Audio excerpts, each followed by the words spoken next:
देखो दो तरह के लाइसेंस ने बाइफरकेट करूँगा, एक प्रोटैक्शन ते दूजा फिर स्टेटस सिंबल।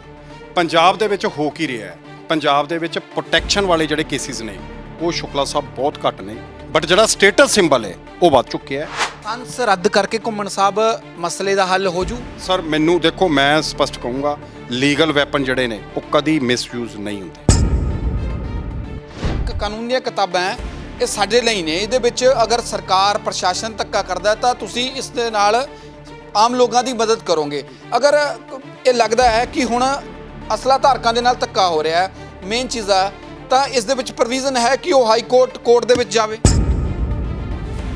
ਪੰਜਾਬ ਸਟੇਟ ਦੀ ਜੇਕਰ ਗੱਲ ਕਰ ਲਈ ਤਾਂ ਲਗਭਗ 3,70,60,000 ਬੰਦੇ ਦੇ ਕੋਲ ਲਾਇਸੈਂਸ ਹੈ ਕਿ ਜਿੰਨੇ ਹੁਣ ਲੇਟੈਸਟ ਰੀਸੈਂਟਲੀ ਜਿੰਨੇ ਇੰਸੀਡੈਂਟਸ ਹੋਏ ਨੇ ਕਿ ਉਹਦੇ ਵਿੱਚ ਲਾਅ ਐਂਡ ਆਰਡਰ ਡਿਸਟਰਬ ਕਰਨ ਦੇ ਵਿੱਚ ਕੀ ਉਹਨਾਂ ਦੀ ਕੋਈ ਪਾਰਟਿਸਿਪੇਸ਼ਨ ਆਈ ਹੈ? ਹੁਣ ਹੀ ਰੀਸੈਂਟਲੀ ਜਿਹੜੇ ਇੰਸੀਡੈਂਟਸ ਵਾਪਰੇ ਨੇ ਉਹਦੇ 'ਚ ਵੱਡੇ ਕੀ ਹੋਈਆਂ ਨੇ, ਗੈਂਗ ਵਾਰਸ ਕਹਿ ਲਓ ਜਾਂ ਗੈਂਗਸਟਰਸ ਨੇ, ਤੁਸੀਂ ਕਹ ਲਓ ਵੀ ਵੱਡੇ ਜਿਹੜੇ ਘਟਨਾ ਨੇ ਉਹਨਾਂ ਨੂੰ ਅੰਜਾਮ ਦਿੱਤਾ ਹੈ, ਜਿਹਦੇ 'ਚ ਇੱਕ ਵੱਡਾ ਮੈਟਰ ਸਿੱਧੂ ਮੂਸੇਵਾਲੇ ਦਾ। ਜਿਹੜੇ ਗੈਂਗਸਟਰਾਂ ਨੇ ਉਹ ਵੈਪਨਸ ਯੂਜ਼ ਕੀਤੇ ਨੇ, ਜਾਂ ਮੰਨ ਲਓ ਉਹ ਵੈਪਨਸ ਕਿਹੜੇ ਨੇ? ਉਹ ਵੈਪਨਸ ਨੇ ਇਲੀਗਲ ਵੈਪਨਸ। ਸਾਡੀ state the law and order ਇਸ ਟਾਈਮ ਬਿਲਕੁਲ ਡਿਸਟਰਬ ਹੈ। ਲਾਅ ਐਂਡ ਆਰਡਰ ਨੂੰ ਦੇਖੋ ਜਦੋਂ ਤੱਕ ਨੱਥ ਨਹੀਂ ਪਊਗੀ ਸ਼ੁਕਲਾ ਸਾਹਿਬ, ਉਦੋਂ ਤੱਕ ਅਸੀਂ ਵੀ ਆਰ ਨੋਟ ਐਕਸਪੈਕਟਿੰਗ ਕਿ ਇੱਥੇ ਕੋਈ ਪੀਸਫੁਲ ਮਾਹੌਲ ਹੋਏਗਾ। ਅਸੀਂ ਇੱਕ ਚੀਜ਼ ਦੇ ਮਗਰ ਪੈ ਗਏ ਕਿ ਜੀ ਇਹਦਾ ਸਾਰਾ ਰਿਵਿਊ ਕੀਤਾ ਜਾਵੇ। ਗਨਮੈਨ ਵਾਪਸ ਹੋਏ ਤਾਂ ਬਹੁਤ ਸਾਰਿਆਂ ਦੀ ਕਿ ਸਿਕਿਉਰਿਟੀ ਜਿਹੜੇ ਰਾਜਨੇਤਾ ਲੋਕ ਨੇ ਵਾਧੂ ਸਿਕਿਉਰਿਟੀ ਲੈ ਕੇ ਫਿਰ ਰਹੇ ਨੇ, ਪਰ ਸਿੱਧੂ ਮੂਸੇਵਾਲਾ ਦੇ ਇਨਸੀਡੈਂਟਸ ਤੋਂ ਬਾਅਦ ਉਹੀ ਗਨਮੈਨ ਵਧਾ ਕੇ ਦਿੱਤੇ ਗਏ। ਘੁੰਮਣ ਸਾਹਿਬ ਕਿਤੇ ਹੁਣ ਇੱਕ ਕਿਸੇ ਦਾ ਅਸਲਾ ਲਾਇਸੈਂਸ ਕੈਂਸਲ ਹੋ ਜਾਵੇ, ਉਸ ਤੋਂ ਬਾਅਦ ਕੋਈ 19-21 ਹੋ ਜਾਵੇ, ਉਸ ਤੋਂ ਬਾਅਦ ਬਲਕ 'ਚ ਹੀ ਲਾਇਸੈਂਸ ਨਾ ਦੇਣੇ ਪੈ ਜਾਣ। ਜਿਹੜਾ ਹੁਣ ਨਵਾਂ ਚੱਲ ਰਿਹਾ ਸਿਸਟਮ, ਇਹਦੇ ਵਿੱਚ ਸਰ ਐਕਸ ਪਾਰਟੀ ਵੀ ਚੀਜ਼ਾਂ ਹੋਣਗੀਆਂ, ਕਿਉਂਕਿ ਦੇਖੋ ਜੇ ਕਿਸੇ ਐਮਐਲਏ ਨੂੰ ਕਿਸੇ ਬੰਦੇ ਨੇ ਵੋਟ ਨਹੀਂ ਪਾਈ ਕਿਉਂਕਿ ਇੱਕ ਬੰਦੇ ਦੇ ਹੱਥ 'ਚ ਹੈ ਤੇ ਉਹ ਲਾਇਸੈਂਸ ਕੈਂਸਲ ਵੀ ਹੋਣਗੇ, ਉਹਦੇ ਅੱਗੇ ਰਿਵਿਊਜ਼ ਪੈਣਗੀਆਂ, ਰਿਟਾਂ ਪੈਣਗੀਆਂ, ਉਹ ਅਗਲੀ ਰੈਮਡੀ ਹੈ। ਪਰ ਮੈਂ ਇੱਥੇ ਤੁਹਾਡੇ ਚੈਨਲ ਰਾਹੀਂ ਇੱਕ ਚੀਜ਼ ਜ਼ਰੂਰ ਕਹੂੰਗਾ ਕਿ ਇਹਦੇ ਵਿੱਚ ਇੱਕ ਕਮੇਟੀ ਬਣਾਉਣੀ ਚਾਹੀਦੀ ਸੀ, ਕਿਤੇ ਉਹ ਇਦਾਂ ਨਾ ਹੋ ਜਾਵੇ ਵੀ ਜਿੱਦਾਂ ਤੁਸੀਂ ਪਹਿਲਾਂ ਗਨਮੈਨ ਵਾਪਸ ਲੈ ਲਏ ਤੇ ਹੁਣ 4-4।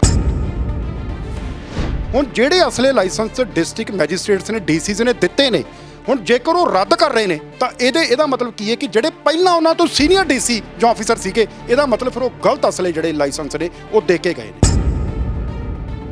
ਜਿਹੜੇ ਲੀਗਲਾਈਜ਼ਡ ਲਾਇਸੈਂਸ ਨੇ ਉਹ ਲਾਇਸੈਂਸ, ਮੰਨ ਲਓ ਤੁਸੀਂ ਸ਼ੁਕਲਾ ਸਾਹਿਬ ਕਿਤੇ ਘਟਨਾ ਹੋ ਗਈ, ਉੱਥੇ ਕਿਸੇ ਦਾ ਐਮੂਨੇਸ਼ਨ ਰਿਕਵਰ ਹੋ ਗਿਆ, ਕਿਸੇ ਦਾ ਉੱਥੋਂ ਪਿਸਟਲ ਵੈਪਨ ਰਿਕਵਰ ਹੋ ਗਿਆ, ਉਸ ਵੈਪਨ ਤੋਂ ਐਟਲੀਸਟ ਪੁਲਿਸ ਨੂੰ ਹੈਲਪ ਪਹੁੰਚਦੀ ਵੀ ਉਹ ਵੈਪਨ ਨੂੰ ਟਰੇਸ ਆਊਟ ਕਰਕੇ ਐਟਲੀਸਟ ਬੰਦੇ ਦੀ ਅਰੈਸਟ ਪਾਉਣ ਤੱਕ ਬੰਦਾ ਪਹੁੰਚਦਾ ਹੈ।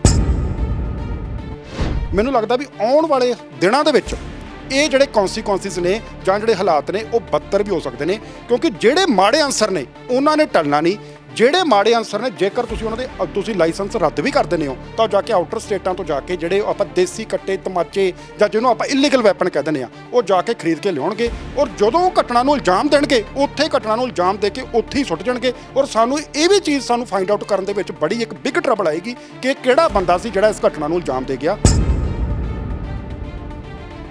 ਕੋਈ ਉਸ ਬੰਦੇ ਨੂੰ ਕੋਰਟ ਦੇ ਵਿੱਚ ਅਪੀਅਰ ਕੀਤਾ, ਚਲੋ ਸਾਨੂੰ ਬੀਇੰਗ ਏ ਲਾਇਰ ਸਾਨੂੰ ਕੋਈ ਵੀ ਬੰਦਾ ਅਪਾਇੰਟ ਕਰ ਸਕਦਾ ਹੈ, ਔਰ ਉਹਦੇ 'ਚ ਪੁਲਿਸ ਨੇ ਖੁਦ ਆ ਕੇ, ਪੁਲਿਸ ਨੇ ਜਦੋਂ ਦਾ ਪੁਲਿਸ ਰਿਮਾਂਡ ਮੰਗਿਆ ਤਾਂ ਉਹਨਾਂ ਨੇ ਉਸ ਰਿਮਾਂਡ ਦੇ ਵਿੱਚ ਕੀ ਕਿਹਾ ਕਿ ਜੀ ਇਹਦਾ ਜੇਲ੍ਹ ਦੇ ਵਿੱਚੋਂ ਇਹ ਟੈਲੀਫੋਨਿਕਲੀ ਕਨੈਕਸ਼ਨ ਬਣਾਉਂਦਾ ਸੀ ਔਰ ਇਹ ਹਥਿਆਰ ਸਪਲਾਈ ਕਰਦਾ ਸੀ, ਫਲਾਣਾ ਕਰਦਾ ਸੀ। ਅਸੀਂ ਉੱਥੇ ਸਭ ਤੋਂ ਪਹਿਲਾਂ ਜਿਹੜਾ ਸੀ ਇੱਕ ਸਵਾਲ ਖੜਾ ਕੀਤਾ ਸ਼ੁਕਲਾ ਸਾਹਿਬ, ਅਸੀਂ ਇਹ ਕੀਤਾ ਕਿ ਜਿਹੜਾ ਜੇਲ੍ਹ ਸੁਪਰਡੈਂਟ ਹੈ, ਜਿਹੜਾ ਬੰਦਾ ਪਿਛਲੇ 10 ਸਾਲ ਤੋਂ ਜੇਲ੍ਹ ਦੇ ਵਿੱਚ ਹੈ, ਪਹਿਲਾਂ ਸਭ ਤੋਂ ਵੱਡਾ ਸਵਾਲ ਹੀ ਇਸ ਗੱਲ ਦਾ ਪੈਦਾ ਹੁੰਦਾ ਵੀ ਜੇਲ੍ਹਾਂ ਦੇ ਵਿੱਚ ਮੋਬਾਈਲ ਪਹੁੰਚਾ ਕੇ ਮੋਸਟਲੀ ਜਿਹੜੇ ਜੇਲ੍ਹ ਸੁਪਰਡੈਂਟ ਨੇ ਹਾਰਡਕੋਰ ਜਿਹੜੇ ਕ੍ਰਿਮੀਨਲਸ ਅੰਦਰ ਨੇ ਉਹਨਾਂ ਨੂੰ ਇਹ ਤੁਸੀਂ ਕਹ ਲਓ ਟੌਰਚਰ ਕਰਦੇ ਨੇ ਮੈਂਟਲੀ ਤੇ ਫਿਜ਼ੀਕਲੀ।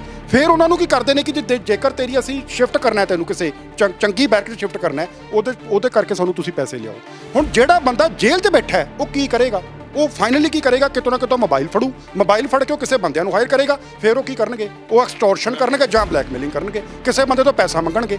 ਫਿਰ ਜਿਹੜਾ ਬੰਦਾ ਨਹੀਂ ਪੈਸਾ ਦੇਗਾ ਫਿਰ ਉਹ ਬੰਦੇ ਗੁੰਡੇ ਹਾਇਰ ਕਰਦੇ ਨੇ, ਫਿਰ ਉਹ ਘਟਨਾ ਨੂੰ ਇਲਜ਼ਾਮ ਦਿੰਦੇ। ਸਤਿ ਸ਼੍ਰੀ ਅਕਾਲ, ਡੇਲੀ ਪੋਸਟ ਪੰਜਾਬੀ ਵੇਖ ਰਹੇ ਹੋ, ਮੈਂ ਗਗਨ ਸ਼ੁਕਲਾ।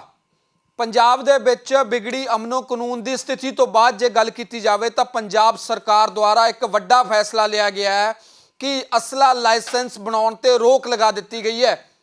ਇੱਥੇ ਹੀ ਬਸ ਨਹੀਂ ਹੋਈ ਕਿ ਪੁਰਾਣੇ ਜਿਹੜੇ ਲਾਇਸੈਂਸ ਬਣੇ ਨੇ 6 ਮਹੀਨਿਆਂ ਦੇ ਵਿਚਕਾਰ ਉਹਨਾਂ ਨੂੰ ਰਿਵਿਊ ਕੀਤਾ ਜਾਊਗਾ। ਕਿਉਂਕਿ ਜਦੋਂ ਕੋਈ ਬੰਦਾ ਅਸਲਾ ਬਣਾਉਂਦਾ ਹੈ ਤਾਂ ਰੀਜ਼ਨ ਇਹ ਰਹਿੰਦਾ ਹੈ ਕਿ ਮੈਨੂੰ ਥ੍ਰੈਟਸ ਨੇ, ਮੈਨੂੰ ਖਤਰਾ ਹੈ। ਉਸ ਖਤਰੇ ਤੋਂ ਬਚਾਅ ਦੇ ਲਈ ਅਸਲਾ ਰੱਖਿਆ ਜਾਂਦਾ ਤਾਂ ਕਿ ਉਸ ਦੀ ਜਾਨ ਦੀ ਹਿਫਾਜ਼ਤ ਹੋ ਸਕੇ। ਪਰ ਪੰਜਾਬ ਦੇ ਵਿੱਚ ਅਸਲਾ ਇੱਕ ਸ਼ੌਕ ਬਣ ਗਿਆ। ਸਰਕਾਰ ਦੇ ਸਖਤ ਐਕਸ਼ਨ ਤੋਂ ਬਾਅਦ ਮੇਰੇ ਨਾਲ ਗੱਲਬਾਤ ਕਰਨ ਦੇ ਲਈ ਘੁੰਮਣ ਬ੍ਰਦਰਸ ਨੇ advocate, Punjab and Haryana high court ਦੇ ਵੱਡੇ ਵਕੀਲ ਨੇ ਤੇ ਆਪਣੇ ਲਾਅ ਪੈਨਲ ਦੇ ਨਾਲ, ਜੇ ਦੇਖਿਆ ਜਾਏ ਵਕੀਲਾਂ ਦੀ ਫੌਜ ਕਹੀ ਜਾ ਸਕਦੀ ਹੈ। ਘੁੰਮਣ ਸਾਹਿਬ, ਪਹਿਲਾਂ ਤਾਂ ਡੇਲੀ ਪੋਸਟ ਪੰਜਾਬੀ ਤੇ ਬਹੁਤ ਸਵਾਗਤ ਹੈ ਜੀ। ਬਹੁਤ ਧੰਨਵਾਦ ਜੀ। ਘੁੰਮਣ ਸਾਹਿਬ, ਸਿੱਧਾ ਹੀ ਸਵਾਲ ਹੈ, ਅਸਲਾ ਲਾਇਸੈਂਸ ਜਦੋਂ ਬਣਾਇਆ ਜਾਂਦਾ ਤਾਂ ਉਹ ਜਾਨ ਦੀ ਹਿਫਾਜ਼ਤ ਲਈ ਹੁੰਦਾ ਹੈ, ਤਾਂ ਆਪਾਂ ਆਪਣੀ ਸੁਰੱਖਿਆ ਲਈ ਬਣਾਉਂਦੇ ਹਾਂ। ਸਰਕਾਰ ਦਾ ਫੈਸਲਾ ਹੈ ਕਿ ਅਸਲਿਆਂ ਤੇ 3 ਮਹੀਨੇ ਲਈ ਰੋਕ, ਜਿਹੜੇ ਪਹਿਲੇ ਬਣੇ ਨੇ ਉਹਨਾਂ ਦਾ ਵੀ ਰਿਵਿਊ ਕਰਾਂਗੇ।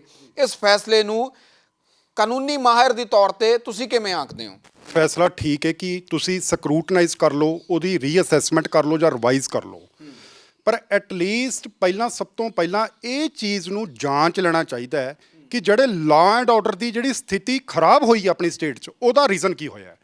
ਹੁਣ ਤੁਸੀਂ ਮੈਨੂੰ ਇਹ ਦੱਸੋ ਕਿ ਜਿਹੜੀ ਲਾਅ ਐਂਡ ਆਰਡਰ ਦੀ ਸਥਿਤੀ ਸ਼ੁਕਲਾ ਸਾਹਿਬ ਜਿਹੜੀ ਖਰਾਬ ਹੋਈ ਹੈ ਜੀ, ਉਹਦੇ 'ਚ 2 ਤਰੀਕੇ ਦੇ ਮਤਲਬ ਤੁਸੀਂ ਕਹ ਲਓ ਕਿ ਲੋਕ ਨੇ ਜਿਨ੍ਹਾਂ ਨੇ ਖਰਾਬ ਕਰਨ ਦੇ ਵਿੱਚ ਮੇਨ ਭੂਮਿਕਾ ਨਿਭਾਈ ਹੈ।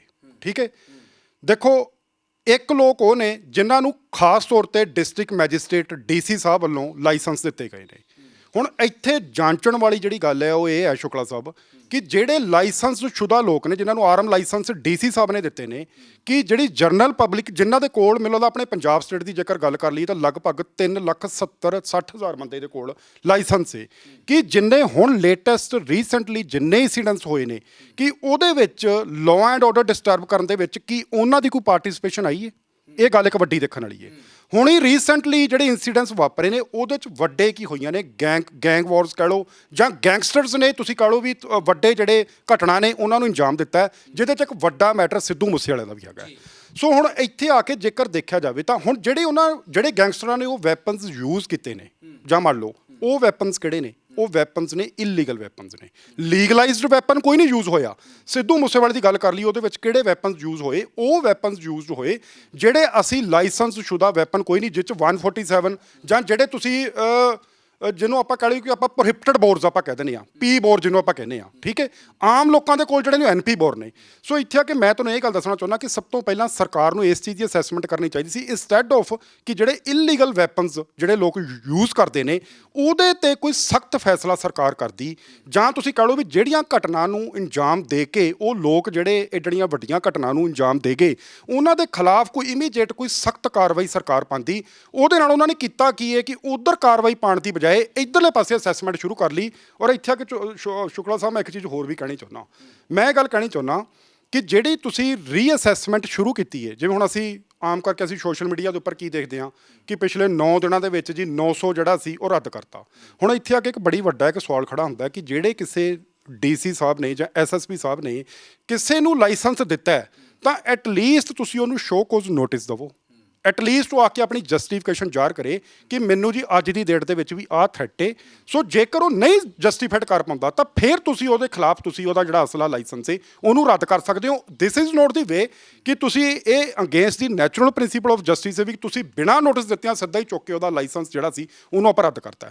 ਸੋ ਅੱਜ ਦੀ ਜਿਹੜੀ ਸਥਿਤੀ ਹੈ, ਔਰ ਦੂਜੀ ਗੱਲ ਮੈਂ ਇੱਕ ਸ਼ੁਕਲਾ ਸਾਹਿਬ ਇੱਥੇ ਹੋਰ ਵੀ ਮੈਂ ਕਹਿਣੀ ਚਾਹਾਂਗਾ ਕਿ ਜਦੋਂ ਦੇਖੋ ਅਸਲਾ ਦਿੰਦੇ ਨੇ, ਲਾਇਸੈਂਸ ਦਾ ਅਸਲਾ ਦਿੰਦੇ ਨੇ, ਮੰਨ ਲਓ ਮੈਂ ਵੀ ਲਾਇਸੈਂਸ ਹੋਲਡਰ ਹਾਂ, ਬ੍ਰਦਰ ਵੀ ਲਾਇਸੈਂਸ ਹੋਲਡਰ ਹੈ, ਤਾਂ ਐਟਲੀਸਟ ਉਹਨਾਂ ਦੀ ਇਹ ਬੇਸਿਕ ਡਿਊਟੀ ਚਾਹੀਦੀ ਹੈ ਕਿ ਇੱਕ ਟ੍ਰੇਨਿੰਗ ਜਿਹੜਾ ਇੱਕ ਕੈਂਪ ਆਰਗੇਨਾਈਜ਼ ਕੀਤਾ ਜਾਵੇ ਵੀ ਜਿਹੜੇ ਇਹ ਅਸਲਾ ਇਹਨੂੰ ਰੱਖਣ ਦਾ ਵੇ ਕੀ ਹੋਣਾ ਚਾਹੀਦਾ, ਇਹਨੂੰ ਤੁਸੀਂ ਕਿਵੇਂ ਕੈਰੀ ਕਰਨਾ ਹੈ, ਕੀ ਇਹ ਸਟੇਟਸ ਸਿੰਬਲ ਹੈ, ਕੀ ਇਹਨੂੰ ਤੁਸੀਂ ਸ਼ੋਅ ਆਫ ਦੇ ਲਈ ਕਦੀ ਯੂਜ਼ ਕਰ ਸਕਦੇ ਹੋ।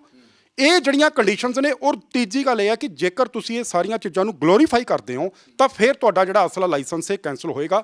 ਦੇਖੋ ਇਹ ਟ੍ਰੇਨਿੰਗ ਸਰਟੀਫਿਕੇਟ ਤਾਂ ਅਸੀਂ ਲੈ ਲੈਨੇ ਇਹਨੂੰ ਚਲਾਉਣ ਦਾ, ਪਰ ਕਿਸੇ ਨੇ ਹਜੇ ਤੱਕ ਡਿਸਟ੍ਰਿਕਟ ਵਾਈਜ਼ ਇਹ ਇਨੀਸ਼ੀਏਟਿਵ ਨਹੀਂ ਲਿਆ ਵੀ ਐਟਲੀਸਟ ਜਿਹੜੇ ਬੰਦਿਆਂ ਨੂੰ ਆਪਾਂ ਆਰਮ ਲਾਇਸੈਂਸ ਦਿੰਦੇ ਆ ਉਹਨਾਂ ਦੇ ਲਈ ਆਪਾਂ ਕੋਈ ਟ੍ਰੇਨਿੰਗ ਜਿਹੜੇ ਕੋਈ ਕੈਂਪ ਆਰਗੇਨਾਈਜ਼ ਕਰੀਏ ਤਾਂ ਜੋ ਉਹਨਾਂ ਲੋਕਾਂ ਨੂੰ ਪਤਾ ਲੱਗੇ ਵੀ ਇਹਨੂੰ ਅਸੀਂ ਕਿਵੇਂ ਕੈਰੀ ਕਰਨਾ, ਕੀ ਇਹਦਾ ਮੇਨ ਪਰਪਸ ਕੀ ਹੈ। ਸ਼ੁਕਲਾ ਸਾਹਿਬ, ਮੈਂ ਇੱਕ ਚੀਜ਼ ਪਰਸਨਲ ਡਿਫੈਂਸ ਹੈ, ਪਰ ਇੱਕ ਚੀਜ਼ ਹੈ, ਅਸਲਾ ਲੈਣਾ ਕਿਉਂ ਹੈ? ਕੋਈ ਟਰਮ ਐਂਡ ਕੰਡੀਸ਼ਨਸ, ਥ੍ਰੈਟ ਕਹਿੰਦੇ ਸਾਨੂੰ ਖਤਰਾ ਹੈ, ਕੰਡੀਸ਼ਨਸ ਕੀ ਹੁੰਦੀਆਂ, ਕਾਨੂੰਨ ਦੀਆਂ ਕੰਡੀਸ਼ਨਸ ਕੀ ਨੇ, ਡੀਸੀ ਸਾਹਿਬ ਕੀ ਦੇਖਦੇ ਨੇ, ਏਡੀਸੀ ਸਾਹਿਬ ਕੀ ਦੇਖਦੇ ਨੇ, ਐਸਐਸਪੀ ਸਾਹਿਬ ਕੀ ਦੇਖਦੇ ਨੇ, ਉਹ ਟਰਮ ਐਂਡ ਕੰਡੀਸ਼ਨਸ ਕੀ ਰਹਿਣੀ ਹੈ ਕਿ ਇਸ ਇਨਸਾਨ ਨੂੰ ਤੁਸੀਂ ਅਪਲਾਈ ਕੀਤਾ ਤਾਂ ਇਹਨਾਂ ਨੂੰ ਅਸਲਾ ਦੇ ਦਿੱਤਾ ਜਾਵੇ? ਦੇਖੋ, ਮੈਂ ਸ਼ੁਕਲਾ ਸਾਹਿਬ ਤੁਹਾਡੇ ਚੈਨਲ ਰਾਹੀਂ ਇੱਕ ਚੀਜ਼ ਮੈਂ ਤੁਹਾਡੇ ਥੈਂਕਸ ਵੀ ਕਰੂੰਗਾ ਕਿ ਇਹ ਜਿਹੜਾ ਮੁੱਦਾ ਹੈ ਅੱਜ ਦਾ, ਇਹ ਬਹੁਤ ਜ਼ਰੂਰੀ ਮੁੱਦਾ ਸੀ।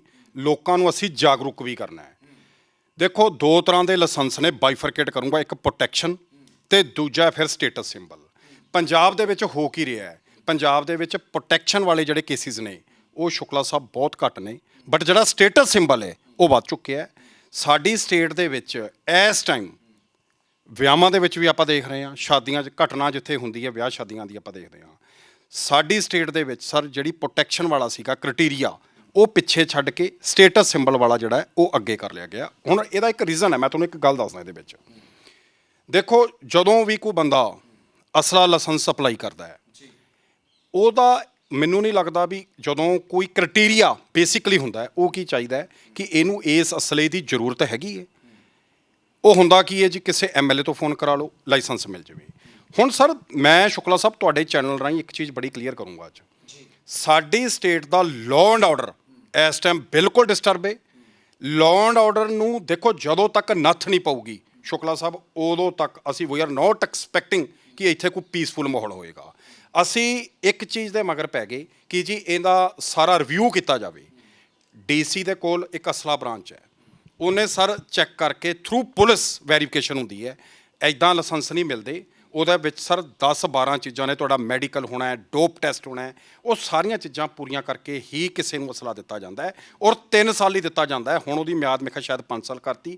3 ਸਾਲ ਦੇ ਵਿੱਚ ਜੇਕਰ ਉਹਦੀ ਮਿਆਦ ਤੋਂ ਪਹਿਲਾਂ ਕੋਈ ਕਾਰਵਾਈ ਹੁੰਦੀ ਹੈ ਤਾਂ ਡੀਸੀ ਉਹਨੂੰ ਕੈਂਸਲ ਵੀ ਕਰ ਸਕਦਾ ਹੈ। ਮੈਂ ਸਰ ਤੁਹਾਡੇ ਚੈਨਲ ਰਾਹੀਂ ਇੱਕ ਚੀਜ਼ ਇੱਥੇ ਜ਼ਰੂਰ ਦੱਸੂੰਗਾ ਕਿ ਤੁਸੀਂ ਜਿਹੜੀਆਂ ਟਾਰਗੇਟਿੰਗ ਕਿਲਿੰਗਸ ਜਾਂ ਸਟੇਟ ਤੋਂ ਬਾਹਰ ਜਿਹੜੇ ਬੰਦੇ ਹਾਇਰ ਹੋ ਕੇ ਆ ਰਹੇ ਨੇ, ਸਿੱਧੂ ਮੂਸੇਵਾਲਾ ਦਾ ਲੇਟੈਸਟ ਕੇਸ ਹੈ, ਉਹਦੇ ਵਿੱਚ ਸਰ ਜਿਹੜੀ ਇਲੀਗਲ ਵੈਪਨਸ ਨਾਲ ਬਾਹਰ ਬੰਦੇ ਕਿੱਥੋਂ ਆਏ ਨੇ, ਸਾਰੀਆਂ ਬਾਹਰਲੀਆਂ ਸਟੇਟਾਂ ਤੋਂ ਆਏ ਨੇ। ਤੁਸੀਂ ਆਪਣੇ ਬਾਰਡਰਸ, ਤੁਸੀਂ ਇੱਕ ਐਦਾਂ ਦਾ ਮਾਹੌਲ ਜਦੋਂ ਤੱਕ ਸਿਰਜਦੇ ਨਹੀਂ ਹੈਗੇ ਸਟੇਟ ਦੇ ਵਿੱਚ ਕਿ ਸਾਨੂੰ ਜਿਹੜੀ ਸਾਡਾ ਪੀਸ ਹੈ, ਲਾਅ ਐਂਡ ਆਰਡਰ ਹੈ, ਜਦੋਂ ਤੱਕ ਪੁਲਿਸ ਸਰ ਉਹ ਮੇਨਟੇਨ ਨਹੀਂ ਕਰਦੀ, ਇਹ ਖਾਨਾ ਪੂਰਤੀਆਂ ਨੇ। ਤੁਸੀਂ ਰਿਵਿਊ ਕਰਾ ਲਓ, ਜੋ ਮਰਜ਼ੀ ਕਰ ਲਓ, ਠੀਕ ਹੈ ਇੱਕ ਹੱਦ ਤੱਕ ਵੀ ਤੁਸੀਂ, ਪਰ ਹਾਂ ਇੱਥੇ ਆ ਕੇ ਇੱਕ ਨੈਗੇਟਿਵ ਵੀ ਇਹਦਾ ਆਏਗਾ ਵੀ ਕੋਈ ਐਮਐਲਏ, ਕੋਈ ਪੋਲੀਟੀਕਲ ਬੰਦਾ ਕਿਸੇ ਦਾ ਕਹਿ ਕੇ ਜੇਕਰ ਕੋਈ ਲਾਇਸੈਂਸ ਸਰ ਕੈਂਸਲ ਕਰਵਾਉਂਦਾ ਹੈ ਬਿਨਾਂ ਨੋਟਿਸ ਦਿੱਤੇ, ਹੋ ਸਕਦਾ ਬਿਲਕੁਲ ਹੋਏਗਾ। ਮੈਂ ਤੁਹਾਨੂੰ ਅੱਜ ਇਹ ਦੱਸ ਦੇਣਾ, ਦੇਖੋ ਇਸ ਕੇਸ ਦੇ ਵਿੱਚ ਜਿਹੜਾ ਹੁਣ ਨਵਾਂ ਚੱਲ ਰਿਹਾ ਸਿਸਟਮ, ਇਹਦੇ ਵਿੱਚ ਸਰ ਐਕਸ ਪਾਰਟੀ ਵੀ ਚੀਜ਼ਾਂ ਹੋਣਗੀਆਂ। ਕਿਉਂਕਿ ਦੇਖੋ, ਜੇ ਕਿਸੇ ਐਮਐਲਏ ਨੂੰ ਕਿਸੇ ਬੰਦੇ ਨੇ ਵੋਟ ਨਹੀਂ ਪਾਈ,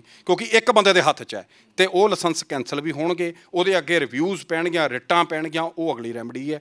ਪਰ ਮੈਂ ਇੱਥੇ ਤੁਹਾਡੇ ਚੈਨਲ ਰਾਹੀਂ ਇੱਕ ਚੀਜ਼ ਜ਼ਰੂਰ ਕਹੂੰਗਾ ਕਿ ਇਹਦੇ ਵਿੱਚ ਇੱਕ ਕਮੇਟੀ ਬਣਾਉਣੀ ਚਾਹੀਦੀ ਸੀ, ਕਿਤੇ ਉਹ ਇਦਾਂ ਨਾ ਹੋ ਜਾਵੇ ਵੀ ਜਿੱਦਾਂ ਤੁਸੀਂ ਪਹਿਲਾਂ ਗਨਮੈਨ ਵਾਪਸ ਲੈ ਲਏ ਤੇ ਹੁਣ 4-4 ਦਿੱਤੇ। ਹੋਣਾ ਚਾਹੁੰਦਾ ਹੈ ਕਿ ਇਹ ਬਹੁਤ ਇੰਪੋਰਟੈਂਟ ਇਸ਼ੂ ਹੈ। ਮੇਰੇ ਕੋਲ ਸਵਾਲ ਵੀ ਸੀਗਾ ਇਹ, ਕਿਉਂਕਿ ਜਦੋਂ ਉਹ ਚੀਜ਼ ਗਨਮੈਨ ਵਾਪਸ ਹੋਏ ਤਾਂ ਬਹੁਤ ਸਾਰਿਆਂ ਦੀ ਕਿ ਸਿਕਿਉਰਿਟੀ, ਜਿਹੜੇ ਰਾਜਨੇਤਾ ਲੋਕ ਨੇ ਵਾਧੂ ਸਿਕਿਉਰਿਟੀ ਲੈ ਕੇ ਫਿਰ ਰਹੇ ਨੇ, ਪਰ ਸਿੱਧੂ ਮੂਸੇਵਾਲਾ ਦੇ ਇਨਸੀਡੈਂਟਸ ਤੋਂ ਬਾਅਦ ਉਹੀ ਗਨਮੈਨ ਵਧਾ ਕੇ ਦਿੱਤੇ ਗਏ। ਘੁੰਮਣ ਸਾਹਿਬ, ਕਿਤੇ ਹੁਣ ਇੱਕ ਕਿਸੇ ਦਾ ਅਸਲਾ ਲਾਇਸੈਂਸ ਕੈਂਸਲ ਹੋ ਜਾਵੇ, ਉਸ ਤੋਂ ਬਾਅਦ ਕੋਈ 19-21 ਹੋ ਜਾਵੇ, ਉਸ ਤੋਂ ਬਾਅਦ ਬਲਕ 'ਚ ਹੀ ਲਾਇਸੈਂਸ ਨਾ ਦੇਣੇ ਪੈ ਜਾਣ। ਇੱਕ ਚੀਜ਼ ਤੁਹਾਡੇ ਚੈਨਲ ਰਾਹੀਂ ਕਹੂੰਗਾ ਜੀ, ਗਨਮੈਨ ਇਹਨਾਂ ਨੇ ਪਹਿਲਾਂ ਲਿਸਟਾਂ ਪਾਤੀਆਂ ਮੀਡੀਆ 'ਚ, ਉਦੋਂ ਬਾਅਦ ਘਟਨਾ ਨੂੰ ਕਿੱਦਾਂ ਅੰਜਾਮ ਹੋਏ ਆਪਾਂ ਦੇਖਿਆ ਹੈ। ਫਿਰ ਇੱਕ ਦੀ ਜਗ੍ਹਾ ਤੇ ਜਿੱਥੇ 2-2 ਸੀ ਸਰ, ਅਸੀਂ 4-4 ਦਿੱਤੇ ਨੇ। ਹੁਣ ਕਿਤੇ ਆਪਾਂ ਲਾਇਸੈਂਸ ਜੀ ਅੱਜ ਅਸੀਂ 900 ਦੀ ਛਾਲ ਮਾਰਤੀ, ਕੈਂਸਲ ਕਰਤੇ, ਕਿਤੇ ਐਦਾਂ ਦਾ ਮਾਹੌਲ ਨਾ ਹੋ ਜਾਵੇ ਸਟੇਟ ਦੇ ਵਿੱਚ। ਕਿਉਂਕਿ ਸਰ ਇਹ ਹੁੰਦਾ ਕੀ ਹੈ, ਹੁਣ ਜਿਹੜੇ ਤੁਸੀਂ ਕੈਂਸਲ ਕਰ ਰਹੇ ਹੋ ਉਹ ਵੀ ਸਾਰਾ ਸੋਸ਼ਲ ਮੀਡੀਆ ਤੇ ਨਸਰ ਕਰਦੇ ਨੇ। ਪੜਚੋਲ ਕਰਨੀ ਕੋਈ ਮਾੜੀ ਗੱਲ ਨਹੀਂ, ਪਰ ਮੈਂ ਇੱਕ ਗੱਲ ਕਹੂੰਗਾ ਕਿ ਸਾਡੀ ਸਟੇਟ ਦਾ ਜਿਹੜਾ ਲਾਅ ਐਂਡ ਆਰਡਰ ਹੈ ਸਰ, ਉਹ ਪੁਲਿਸ ਨੇ ਮੇਨਟੇਨ ਕਰਨਾ, it's the duty of the state. ਠੀਕ ਹੈ, ਬਾਕੀ ਰਹਿ ਗਈ ਗੱਲ ਪ੍ਰੋਟੈਕਸ਼ਨ ਦੀ। ਸਰ ਜੇ ਕਿਸੇ ਬੰਦੇ ਨੂੰ ਲੋੜ ਹੈ ਅਸਲਾ ਲਾਇਸੈਂਸ ਦੀ, ਤਾਂ ਉਹਦਾ ਕ੍ਰਾਈਟੇਰੀਆ ਇਹ ਦੇਖਿਆ ਜਾਵੇ ਕਿ ਥ੍ਰੈਟ, ਦੇਖੋ 2 ਤਰ੍ਹਾਂ ਦਾ ਹੁੰਦਾ ਹੈ, ਇੱਕ ਹੁੰਦਾ ਪਰਸਨਲ ਥ੍ਰੈਟ, ਇੱਕ ਹੁੰਦਾ ਕਿ ਸਾਨੂੰ ਕਿਸੇ ਚੀਜ਼ ਦਾ ਖਦਸ਼ਾ ਹੈ। ਉਹ ਚੀਜ਼ ਨੂੰ ਸਰ ਧਿਆਨ 'ਚ ਰੱਖਦੇ ਹੋਏ ਜਿਹੜਾ ਐਸਐਸਪੀ ਹੈ ਉਹਨੂੰ ਹਦਾਇਤ ਕੀਤੀ ਜਾਵੇ ਕਿ ਇਹਦੀ ਰਿਕਮੈਂਡੇਸ਼ਨ ਜਿਹੜੀ ਹੈ ਉਸ ਤੋਂ ਬਾਅਦ ਕੀਤੀ ਜਾਵੇ, ਕੋਈ ਐਦਾਂ ਦਾ ਮਾਹੌਲ ਨਾ ਹੋ ਜਾਵੇ। ਔਰ ਸੈਕੰਡ ਸਰ ਇੱਕ ਚੀਜ਼ ਮੈਂ ਹੋਰ ਤੁਹਾਡੇ ਚੈਨਲ ਰਾਹੀਂ ਕਹੂੰਗਾ, ਦੇਖੋ ਸਾਡੇ ਜਿਹੜੇ ਬਾਹਰੋਂ ਜਿਹੜੇ ਹਾਇਰ ਹੋ ਰਹੇ ਨੇ, ਪ੍ਰੋਬਲਮ ਕਿੱਥੇ ਆ ਰਹੀ ਹੈ, ਸਾਡੀ ਜਨਰੇਸ਼ਨ ਸਰ ਇਹਦੇ ਤੇ ਕੋਈ ਨਹੀਂ ਸੋਚ ਰਿਹਾ। ਬੇਰੁਜ਼ਗਾਰੀ ਦਾ ਕਾਰਨ ਕੀ ਹੈ ਸਰ, ਜਦੋਂ ਬੱਚੇ ਪਿੰਡਾਂ ਦੇ ਮੁੰਡੇ ਸਾਡੇ ਜਦੋਂ ਬੇਰੁਜ਼ਗਾਰ ਫਿਰਨਗੇ ਤਾਂ ਉਹ ਕਿਤੇ ਨਾ ਕਿਤੇ ਗੈਂਗਸਟਰ ਦੇ ਵਿੱਚ ਦੇਖੋ। ਔਰ ਸੈਕੰਡ ਇੱਕ ਚੀਜ਼ ਵੱਡੀ ਦੱਸੂਗਾ ਕਿ ਸਾਡੇ ਸਿੰਗਰਸ ਨੂੰ ਵੀ ਐਟਲੀਸਟ ਜਿਹੜਾ ਗਲੋਰੀਫਾਈ ਕਰਦੇ ਨੇ ਵੈਪਨਸ ਨੂੰ ਮਾੜੇ ਗਾਣਿਆਂ ਨਾਲ। ਸਰ ਇਹਦੇ ਤੇ ਵੀ ਜਿਹੜੀ ਨੱਥ ਪਾਈ ਹੈ ਸਟੇਟ ਨੇ, ਜਿਹੜੀ ਸਾਡੀ ਪੁਲਿਸ ਦਾ ਹੁਣ ਇੱਕ ਸਟੇਟਮੈਂਟ ਆਈ ਹੈ ਉਹਦੇ ਵਿੱਚ 188 ਤੇ 294 ਥੱਲੇ ਜਿਹੜਾ ਪਰਚਾ ਦਿੱਤਾ ਜਾਵੇਗਾ। ਸੋ ਕਿਤੇ ਨਾ ਕਿਤੇ ਮੈਨੂੰ ਲੱਗਦਾ ਕਿ ਸਾਨੂੰ ਮਾਹੌਲ ਹੀ ਇਸ ਤਰ੍ਹਾਂ ਦਾ ਸਿਰਜਣਾ ਚਾਹੀਦਾ ਹੈ। ਹਾਂਜੀ, ਤੁਸੀਂ ਵਿਊ ਪੁਆਇੰਟ ਦੱਸੋ, ਅਗਰ ਸਰਕਾਰ ਅਸਲਾ ਲਾਇਸੈਂਸ ਰੱਦ ਕਰ ਸਕਦੀ ਹੈ, ਜੇ ਕਿਸੇ ਦਾ ਰੱਦ ਹੋ ਸਕਦਾ ਹੈ ਤਾਂ ਉਹ ਦੁਬਾਰਾ ਕਿਵੇਂ ਬਹਾਲ ਕਰਾ ਸਕਦਾ ਹੈ? ਕਾਨੂੰਨੀ ਪ੍ਰਕਿਰਿਆ ਕਿਵੇਂ ਹੈ ਅਗਰ ਕਿਸੇ ਨਾਲ ਧੱਕਾ ਹੀ ਹੋ ਜਾਵੇ? ਜਿਵੇਂ ਹੁਣ ਵਕੀਲ ਸਾਹਿਬ ਦੱਸ ਕੇ ਹਟੇ ਨੇ ਕਿ ਪੋਲੀਟੀਕਲ ਵੈਂਡੇਟਾ ਵੀ ਹੋ ਸਕਦਾ ਹੈ। ਦੇਖੋ ਸ਼ੁਕਲਾ ਸਾਹਿਬ, ਮੈਨੂੰ ਲੱਗਦਾ ਵੀ ਤੁਸੀਂ ਸਵਾਲ ਬਹੁਤ ਸਹੀ ਸਵਾਲ ਤੁਸੀਂ ਪੁੱਛਿਆ ਹੈ। ਦੇਖੋ ਹੁਣ ਜਿਹੜੇ ਅਸਲੇ ਲਾਇਸੈਂਸ ਹੁਣ ਜਿਹੜੇ ਤੁਸੀਂ ਕਹ ਲਓ ਵੀ ਥਰੂ ਰਿਵਾਈਜ਼ ਕਰ ਰਹੇ ਨੇ ਜਾਂ ਰੀਅਸੈਸਮੈਂਟ ਕਰ ਰਹੇ ਨੇ, ਜਿਹੜੇ ਉਹਦੇ 'ਚ ਇਹ ਰੱਦ ਕਰ ਰਹੇ ਨੇ, ਇੱਥੇ ਇੱਕ ਬੜਾ ਵੱਡਾ ਸਵਾਲ ਜਿਹੜਾ ਉਹ ਸਰਕਾਰ ਦੇ ਅਗੇਂਸਟ ਹੀ ਖੜਾ ਹੋ ਗਿਆ। ਉਹ ਕਿਉਂ ਖੜਾ ਹੋਇਆ?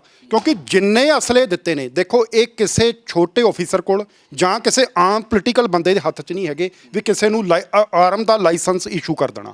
ਹੁਣ ਜਿਹੜੇ ਆਫੀਸਰਸ ਨੇ ਮੰਨ ਲਓ ਭਾਵੇਂ ਅੰਡਰ ਪੋਲੀਟੀਕਲ ਇਨਫਲੂਐਂਸ ਕੀਤੇ ਨੇ, ਇਹ ਵਾਹਿਗੁਰੂ ਜਾਣਦਾ, ਜਾਂ ਤੁਸੀਂ ਕਹ ਲਓ ਅਸੀਂ ਆਰਟੀਆਈ ਦੇ ਥਰੂ ਵੀ ਅਸੀਂ ਇਨਫੋਰਮੇਸ਼ਨ ਲੈ ਸਕਦੇ ਹਾਂ ਵੀ ਕੀ ਇਹਨਾਂ ਨੇ ਬਣਾਈ। ਹੁਣ ਜਿਹੜੇ ਅਸਲੇ ਲਾਇਸੈਂਸ ਡਿਸਟ੍ਰਿਕਟ ਮੈਜਿਸਟ੍ਰੇਟਸ ਨੇ, ਡੀਸੀਜ਼ ਨੇ ਦਿੱਤੇ ਨੇ, ਹੁਣ ਜੇਕਰ ਉਹ ਰੱਦ ਕਰ ਰਹੇ ਨੇ ਤਾਂ ਇਹਦਾ ਮਤਲਬ ਕੀ ਹੈ ਕਿ ਜਿਹੜੇ ਪਹਿਲਾਂ ਉਹਨਾਂ ਤੋਂ ਸੀਨੀਅਰ ਡੀਸੀ ਜਾਂ ਆਫੀਸਰ ਸੀਗੇ, ਇਹਦਾ ਮਤਲਬ ਫਿਰ ਉਹ ਗਲਤ ਅਸਲੇ ਜਿਹੜੇ ਲਾਇਸੈਂਸ ਨੇ ਉਹ ਦੇ ਕੇ ਗਏ ਨੇ। ਹੁਣ ਇਹਦਾ ਜਿਹੜਾ ਜ਼ਿੰਮੇਵਾਰ ਹੈ ਕੌਣ ਹੈ, ਇਹਦੀ ਰਿਸਪੌਂਸਿਬਿਲਟੀ ਕੌਣ ਫਿਕਸ ਕਰੇਗਾ? ਕਿ ਮੈਂ ਨਾਲ ਐਡ ਕਰ ਦਵਾਂ ਘੁੰਮਣ ਸਾਹਿਬ, ਫਿਰ ਇਕੱਲੇ ਇੱਥੇ ਹੀ ਰੁਕ ਜਾਏਗੀ ਗੱਲ ਕਿ ਘੁੰਮਣ ਸਾਹਿਬ ਨੇ ਲਾਇਸੈਂਸ ਲਿਆ ਤਾਂ ਇਹਨਾਂ ਦਾ ਕੈਂਸਲ ਹੋ ਗਿਆ, ਕਿ ਫਿਰ ਲਾਇਸੈਂਸ ਬਣਾਉਣ ਵਾਲਿਆਂ ਤੋਂ ਜਿਨ੍ਹਾਂ ਨੇ ਪਹਿਲਾਂ ਉਹ ਇਸ਼ੂ ਕੀਤੇ ਸੀ ਉਹਨਾਂ ਤੇ ਵੀ ਕੋਈ ਕਾਰਵਾਈ ਹੋਊਗੀ, ਕ੍ਰਾਈਟੇਰੀਆ ਤੈਅ ਹੋਊਗਾ ਕੋਈ? ਮੈਂ ਸ਼ੁਕਲਾ ਸਾਹਿਬ ਤੁਹਾਡੀ ਇਸੇ ਗੱਲ ਦੀ ਮੈਂ ਤਾਇਦ ਕਰਦਾ ਵੀ ਮੈਨੂੰ ਇਹ ਲੱਗਦਾ ਕਿ ਜੇਕਰ ਤੁਸੀਂ 900 ਅਸਲਾ ਰੱਦ ਕੀਤਾ ਹੈ ਤਾਂ ਇਹਦਾ ਮਤਲਬ ਕੀ ਸ਼ੁਕਲਾ ਸਾਹਿਬ ਕਿ ਤੁਸੀਂ ਇਹਦਾ ਮਤਲਬ 900 ਅਸਲਾ ਉਸ ਸਮੇਂ ਦੀ ਸਰਕਾਰ, ਉਸ ਸਮੇਂ ਦੇ ਅਫਸਰਾਂ ਨੇ ਉਹ ਅਸਲਾ ਗਲਤ ਇਸ਼ੂ ਕੀਤਾ ਹੈ। ਹੁਣ ਇੱਥੇ ਆ ਕੇ ਇੱਕ ਜਿਹੜੀ ਮੈਂ ਡਿਮਾਂਡ ਕਰਦਾ, ਇੱਕ ਮੰਗ ਕਰਦਾ ਕਿ ਜਦੋਂ ਸਿੱਧੂ ਮੂਸੇਵਾਲੇ ਦਾ ਮਾਮਲਾ ਹੋਇਆ ਜੀ, ਉਹਦੇ ਵਿੱਚ ਉਹਨਾਂ ਦੀ ਜਦੋਂ ਇਹਨਾਂ ਨੇ ਸਿਕਿਉਰਿਟੀ ਪ੍ਰੋਟੈਕਸ਼ਨ ਕਵਰ ਨੋਟ ਵਾਪਸ ਲਿਆ ਔਰ ਉਸ ਚੀਜ਼ ਨੂੰ ਸੋਸ਼ਲ ਮੀਡੀਆ ਤੇ ਲਿਆਂਦਾ, ਔਰ ਅੱਜ ਤੱਕ ਭਾਵੇਂ ਉਸ ਕੇਸ ਦੇ ਵਿੱਚ ਕੁਝ ਗੁਨੇਗਾਰ ਲੋਕ ਫੜੇ ਗਏ ਨੇ, ਪਰ ਅੱਜ ਤੱਕ ਇਹ ਚੀਜ਼ ਜਿਹੜੀ ਸੀ, ਇਸ ਚੀਜ਼ ਦੀ ਇਨਵੈਸਟੀਗੇਸ਼ਨ ਸਟੇਟ ਗਵਰਨਮੈਂਟ ਨੇ ਫਿਕਸ ਨਹੀਂ ਕੀਤੀ ਕਿ ਉਹਦਾ ਜਿਹੜਾ ਸੋਸ਼ਲ ਮੀਡੀਆ ਦੇ ਉੱਪਰ ਵਾਇਰਲ ਕੀਤਾ ਔਰ ਮੇਨ ਰੀਜ਼ਨ ਹੋਇਆ ਉਹਦੇ ਪਿੱਛੇ ਕਿਹੜੇ ਆਨਸਰ ਇਨਵੋਲਵ ਸਨ। ਹੁਣ ਇਸ ਕੇਸ 'ਚ ਸ਼ੁਕਲਾ ਸਾਹਿਬ ਮੈਂ ਆਨਸਰ ਦੇਵਾਂ ਤੁਹਾਡੀ ਗੱਲ ਦਾ, ਇਸ ਕੇਸ ਦੇ ਵਿੱਚ ਅਸੀਂ ਇਸ ਗੱਲ ਦੀ ਮੰਗ ਕਰਾਂਗੇ ਜਾਂ ਅਸੀਂ ਇਸ ਕੇਸ ਨੂੰ ਪੁੱਟ ਵੀ ਕਰਾਂਗੇ ਕਿ ਜਿਹੜੇ ਅਫਸਰਾਂ ਦੇ ਸਾਈਨਾਂ ਥੱਲੇ ਉਹ ਲਾਇਸੈਂਸ ਇਸ਼ੂ ਹੋਏ ਸਨ ਕਿ ਉਹਨਾਂ ਦੇ ਖਿਲਾਫ ਵੀ ਇੱਕ ਬਕਾਇਦਾ ਸਿੱਟ ਕੌਂਸਟੀਟਿਊਟ ਕੀਤੀ ਜਾਵੇ, ਐਟਲੀਸਟ ਉਹਦੇ ਵਿੱਚ ਕੋਈ ਵੱਡੀ ਕਮੇਟੀ ਕੌਂਸਟੀਟਿਊਟ ਕੀਤੀ ਜਾਵੇ ਜਿਹਦੇ 'ਚ ਭਾਵੇਂ ਰਿਟਾਇਰਡ ਆਫੀਸਰ, ਕੋਈ ਹਾਈ ਕੋਰਟ ਸਾਡੀ ਮਾਣਯੋਗ ਹਾਈ ਕੋਰਟ ਦੇ ਜੱਜ ਜਾਂ ਕੋਈ ਸੈਸ਼ਨ ਕੋਰਟ ਦੇ ਜੱਜ ਸਾਹਿਬ ਸਾਡੇ ਜਿਹੜੇ ਨੇ ਉਹ ਉਹਦੇ ਵਿੱਚ ਬਿਠਾਏ ਜਾਣ ਔਰ ਉਹਨਾਂ ਦੇ ਉੱਪਰ ਉਹ ਬਕਾਇਦਾ ਫਾਈਂਡਿੰਗ ਦੇਣ ਕਿ ਇਹਨਾਂ ਨੇ ਅੰਡਰ ਪੋਲੀਟੀਕਲ ਇਨਫਲੂਐਂਸ ਦਿੱਤੇ ਨੇ ਜਾਂ ਕਿਸ ਅਪਰੋਚਾਂ ਦੇ ਨਾਲ ਇਹਨਾਂ ਨੇ ਲੈ ਕੇ ਉਹ ਜਿਹੜੇ ਅਸਲੇ ਲਾਇਸੈਂਸ ਨੇ ਉਹ ਇਹਨਾਂ ਨੇ ਇਸ਼ੂ ਕੀਤਾ ਨੇ। ਇਹ ਇੱਕ ਬਹੁਤ ਵੱਡੀ ਜਿਹੜੀ ਸਾਡੀ ਇਹ ਅਸੀਂ ਮਤਲਬ ਇਸ ਚੀਜ਼ ਨੂੰ ਅਸੀਂ ਪੁੱਟ ਅਪ ਕਰਾਂਗੇ ਸ਼ੁਕਲਾ ਸਾਹਿਬ। ਪਰ ਸਰ ਇੱਕ ਚੀਜ਼ ਹੋਰ ਦੱਸਦਾ ਹੈ ਵੀ ਇਹ ਚੀਜ਼ ਨੂੰ ਇੰਸ਼ੋਰ ਕਿਵੇਂ ਕਰਿਆ ਜਾਊਗਾ? ਅਗਰ ਕੋਈ ਚੀਜ਼ ਹੋ ਜਾਵੇ ਤਾਂ ਉਹ ਚੀਜ਼ ਨੂੰ ਇੰਪਲੀਮੈਂਟ ਕਰਨਾ ਵੀ ਤਾਂ ਬਹੁਤ ਜ਼ਰੂਰੀ ਹੋ ਜਾਂਦਾ ਹੈ। ਦੇਖੋ ਸ਼ੁਕਲਾ ਸਾਹਿਬ, ਮੈਂ ਇੱਥੇ ਇਹ ਗੱਲ ਕਹਿਣੀ ਚਾਹਾਂਗਾ ਕਿ ਦੇਖੋ ਇਨਸ਼ੋਰ ਕਰਨ ਵਾਲੀ ਗੱਲ ਇਹ ਹੈ ਕਿ ਸਵਾਲ ਬਹੁਤ ਵੱਡਾ ਹੈ। ਦੇਖੋ ਸਕਰੂਟਨਾਈਜ਼ ਕਰ ਰਹੇ ਨੇ, ਕੋਈ ਨੈਗੇਟਿਵ ਚੀਜ਼ ਨਹੀਂ, ਪਰ ਜੇਕਰ ਰੂਟੀਨ ਦੇ ਵਿੱਚ ਕਹਿੰਦੇ ਨੇ ਜੀ ਅਸੀਂ 900 ਕਰਤਾ, ਇਹਦਾ ਮਤਲਬ ਕੀ ਹੋਇਆ? ਇਹਦਾ ਮਤਲਬ ਇਹ ਵੀ ਜਿਹੜੀਆਂ ਪਾਵਰਾਂ ਉਹਨਾਂ ਦਾ ਮਿਸਯੂਟੀਲਾਈਜੇਸ਼ਨ ਤੁਸੀਂ ਕਹ ਲਓ ਵੀ ਇਹਨਾਂ ਨੇ ਪ੍ਰੋਸੈਸ ਆਫ ਲਾਅ ਦੇ ਵਿੱਚ ਕੀਤਾ ਜੀ। ਮੈਂ ਇੱਕ ਚੀਜ਼ ਰੋਕਦਾ, ਇਹ ਬਹੁਤ ਸਾਰੀਆਂ ਕਾਨੂੰਨ ਦੀਆਂ ਕਿਤਾਬਾਂ ਪਈਆਂ, ਕੈਮਰਾਮੈਨ ਨੂੰ ਕਹੂੰਗਾ ਦਿਖਾ ਦਿਓ ਥੋੜਾ। ਇਹ ਕਾਨੂੰਨ ਦੀਆਂ ਕਿਤਾਬਾਂ ਹੈ, ਇਹ ਸਾਡੇ ਲਈ ਨੇ। ਇਹਦੇ ਵਿੱਚ ਅਗਰ ਸਰਕਾਰ ਪ੍ਰਸ਼ਾਸਨ ਧੱਕਾ ਕਰਦਾ ਤਾਂ ਤੁਸੀਂ ਇਸ ਦੇ ਨਾਲ ਆਮ ਲੋਕਾਂ ਦੀ ਮਦਦ ਕਰੋਗੇ। ਅਗਰ ਇਹ ਲੱਗਦਾ ਹੈ ਕਿ ਹੁਣ ਅਸਲਾ ਧਾਰਕਾਂ ਦੇ ਨਾਲ ਧੱਕਾ ਹੋ ਰਿਹਾ ਹੈ, ਮੇਨ ਚੀਜ਼ ਆ, ਤਾਂ ਇਸ ਦੇ ਵਿੱਚ ਪ੍ਰੋਵੀਜ਼ਨ ਹੈ ਕਿ ਉਹ ਹਾਈ ਕੋਰਟ ਦੇ ਵਿੱਚ ਜਾਵੇ। ਦੇਖੋ ਮੈਂ ਇੱਕ ਸਰਕਾਰ ਨੂੰ ਤੁਹਾਡੇ ਚੈਨਲ ਰਾਹੀਂ ਇੱਕ ਸੁਜੈਸ਼ਨ ਦਊਂਗਾ ਕਿ ਤੁਸੀਂ ਇੱਕ ਕਮੇਟੀ ਬਣਾ ਦਿਓ ਜਿਹਦੇ ਵਿੱਚ ਐਸਐਸਪੀ ਦੇ ਆਫਿਸ ਚੋਂ, ਡੀਸੀ ਆਫਿਸ ਤੋਂ ਇੱਕ ਸਰ ਕੋਈ ਰਿਟਾਇਰਡ ਪ੍ਰਿੰਸੀਪਲ, ਕੋਈ ਸਿਵਲ ਦਾ ਨੁਮਾਇੰਦੇ, ਕੋਈ ਸੋਸ਼ਲ ਵਰਕਰ, ਉਸ ਕਮੇਟੀ ਦੇ ਵਿੱਚ ਉਹ ਆਪਣੀ ਅਪੀਲ ਦਲੀਲ ਕਰ ਸਕੇ। ਜੇਕਰ ਐਦਾਂ ਦਾ ਕੁਝ ਹੋ ਜਾਂਦਾ ਤਾਂ ਸਰ ਉਹ ਥੋੜ੍ਹਾ ਜਿਹਾ ਬੰਦੇ ਲਈ ਸੌਖਾ ਹੋ ਜਾਊਗਾ। ਜੇਕਰ ਨਹੀਂ ਤਾਂ ਮਾਣਯੋਗ ਹਾਈ ਕੋਰਟ ਦੇ ਵਿੱਚ ਦਰਵਾਜ਼ਾ ਜਿਹੜਾ ਹੈ ਉਹ ਖੜਕਾ ਸਕਦੇ ਨੇ, ਥਰੂ ਰਿਟ ਪਟੀਸ਼ਨ ਦਾਖਲ ਹੋ ਸਕਦੀ ਹੈ। ਸਰ ਮੈਂ ਇੱਕ ਤੁਹਾਨੂੰ ਸੁਜੈਸ਼ਨ ਹੋਰ ਦਊਂਗਾ। ਅਸੀਂ ਪਿਛਲੇ ਸਮੇਂ 'ਚ ਕੀ ਦੇਖਿਆ ਸ਼ੁਕਲਾ ਸਾਹਿਬ, ਪਿਛਲੇ ਥੋੜ੍ਹੇ ਸਮੇਂ 'ਚ ਦੇਖਿਆ, ਪਹਿਲਾਂ ਵਿੱਕੀ ਮਿੱਡੂ ਖੇੜੇ ਦਾ ਕਤਲ ਹੁੰਦਾ ਹੈ ਓਪਨ ਚਿੱਟੇ ਦਿਨ, ਕਿੱਦਾਂ ਭੱਜ ਉਹਨੂੰ ਮਾਰਿਆ, ਬਹੁਤ ਦੁਖਦਾਈ ਸੀ।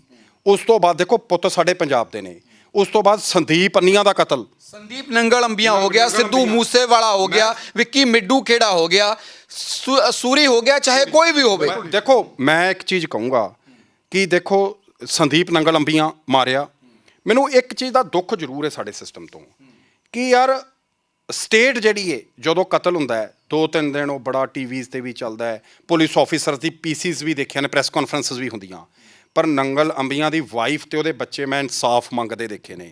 ਸਿੱਧੂ ਮੂਸੇਵਾਲੇ ਦੇ ਫਾਦਰ 25 ਨਵੰਬਰ ਦਾ ਅਲਟੀਮੇਟਮ ਦੇ ਕੇ ਗਏ ਸੀ, ਅੱਜ ਇੰਗਲੈਂਡ ਗਏ ਨੇ।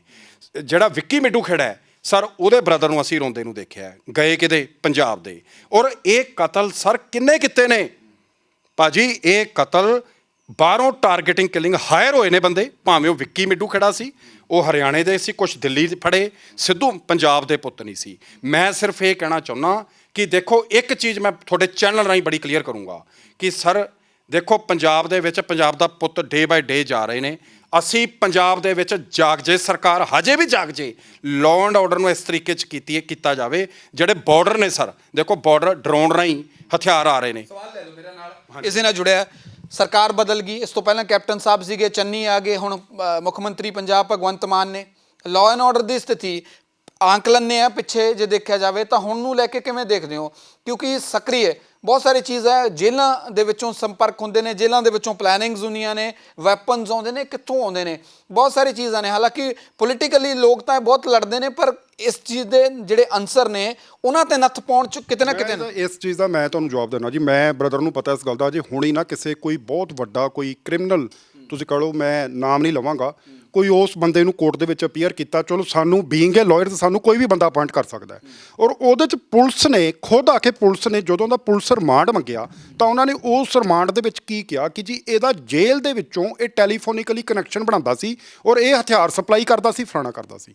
ਅਸੀਂ ਉੱਥੇ ਸਭ ਤੋਂ ਪਹਿਲਾਂ ਜਿਹੜਾ ਸੀ ਇੱਕ ਸਵਾਲ ਖੜਾ ਕੀਤਾ ਸ਼ੁਕਲਾ ਸਾਹਿਬ, ਅਸੀਂ ਇਹ ਕੀਤਾ ਕਿ ਜਿਹੜਾ ਜੇਲ੍ਹ ਸੁਪਰਡੈਂਟ ਹੈ, ਜਿਹੜਾ ਬੰਦਾ ਪਿਛਲੇ 10 ਸਾਲ ਤੋਂ ਜੇਲ੍ਹ ਦੇ ਵਿੱਚ ਹੈ, ਪਹਿਲਾਂ ਸਭ ਤੋਂ ਵੱਡਾ ਸਵਾਲ ਹੀ ਇਸ ਗੱਲ ਦਾ ਪੈਦਾ ਹੁੰਦਾ ਵੀ ਜੇਲ੍ਹਾਂ ਦੇ ਵਿੱਚ ਮੋਬਾਈਲ ਪਹੁੰਚਿਆ ਕਿਵੇਂ? ਤੁਸੀਂ ਮੇਰਾ ਸ਼ੁਕਲਾ ਸਾਹਿਬ, ਔਰ ਇਸ ਚੀਜ਼ ਨੂੰ ਜੇਕਰ ਉਹਦਾ ਕਨੈਕਸ਼ਨ ਅੰਦਰ ਜੇਲ੍ਹ 'ਚ ਪਹੁੰਚਿਆ, ਫਿਰ ਉਹਨੇ ਬਾਹਰ ਕਨੈਕਸ਼ਨ ਬਣਾਇਆ, ਫਿਰ ਹੁਣ ਹੁੰਦਾ ਕੀ ਹੈ? ਮੋਸਟਲੀ ਮੈਂ ਅਸੀਂ ਸਾਡੇ ਕੋਲ ਬ੍ਰਦਰ ਨੂੰ ਪਤਾ ਇਸ ਗੱਲ ਦਾ, ਮੋਸਟਲੀ ਜਿਹੜੇ ਜੇਲ੍ਹ ਸੁਪਰਡੈਂਟ ਨੇ, ਹਾਰਡਕੋਰ ਜਿਹੜੇ ਕ੍ਰਿਮੀਨਲਸ ਅੰਦਰ ਨੇ, ਉਹਨਾਂ ਨੂੰ ਇਹ ਤੁਸੀਂ ਕਹ ਲਓ ਟੌਰਚਰ ਕਰਦੇ ਨੇ ਮੈਂਟਲੀ ਤੇ ਫਿਜ਼ੀਕਲੀ। ਫਿਰ ਉਹਨਾਂ ਨੂੰ ਕੀ ਕਰਦੇ ਨੇ ਕਿ ਜੇਕਰ ਤੇਰੀ ਅਸੀਂ ਸ਼ਿਫਟ ਕਰਨਾ ਹੈ, ਤੈਨੂੰ ਕਿਸੇ ਚੰਗੀ ਬੈਰਕ 'ਚ ਸ਼ਿਫਟ ਕਰਨਾ ਹੈ, ਉਹਦੇ ਕਰਕੇ ਸਾਨੂੰ ਤੁਸੀਂ ਪੈਸੇ ਲਿਆਓ। ਹੁਣ ਜਿਹੜਾ ਬੰਦਾ ਜੇਲ੍ਹ 'ਚ ਬੈਠਾ ਹੈ ਉਹ ਕੀ ਕਰੇਗਾ? ਉਹ ਫਾਈਨਲੀ ਕੀ ਕਰੇਗਾ? ਕਿਤੋਂ ਨਾ ਕਿਤੋਂ ਮੋਬਾਈਲ ਫੜੂ, ਮੋਬਾਈਲ ਫੜ ਕੇ ਉਹ ਕਿਸੇ ਬੰਦਿਆਂ ਨੂੰ ਹਾਇਰ ਕਰੇਗਾ, ਫਿਰ ਉਹ ਕੀ ਕਰਨਗੇ? ਉਹ ਐਕਸਟੋਰਸ਼ਨ ਕਰਨਗੇ ਜਾਂ ਬਲੈਕਮੇਲਿੰਗ ਕਰਨਗੇ, ਕਿਸੇ ਬੰਦੇ ਤੋਂ ਪੈਸਾ ਮੰਗਣਗੇ। ਫਿਰ ਜਿਹੜਾ ਬੰਦਾ ਨਹੀਂ ਪੈਸਾ ਦੇਗਾ, ਫਿਰ ਉਹ ਬੰਦੇ ਗੁੰਡੇ ਹਾਇਰ ਕਰਦੇ ਨੇ, ਫਿਰ ਉਹ ਘਟਨਾ ਨੂੰ ਇਲਜ਼ਾਮ ਦਿੰਦੇ ਨੇ।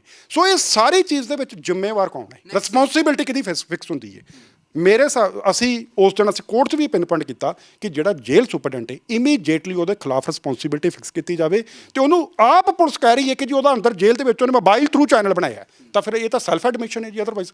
ਔਰ ਮੈਂ ਇੱਕ ਤੁਹਾਡੇ ਚੈਨਲ ਰਾਹੀਂ ਨਾ ਜਾਂਦਾ ਇੱਕ ਚੀਜ਼ ਦਾ ਸੁਜੈਸ਼ਨ ਹੋਰ ਦਊਂਗਾ ਸਰਕਾਰ ਨੂੰ। ਇਨਸਟੈਡ ਆਫ ਵੀ ਅਸੀਂ ਪੜਚੋਲ ਲਾਇਸੈਂਸਾਂ ਦੀ ਸ਼ੁਰੂ ਕਰਤੀ ਏ, ਅਸੀਂ ਨੋ, ਦਿਸ ਇਜ਼ ਨੋਟ ਦੀ ਵੇ।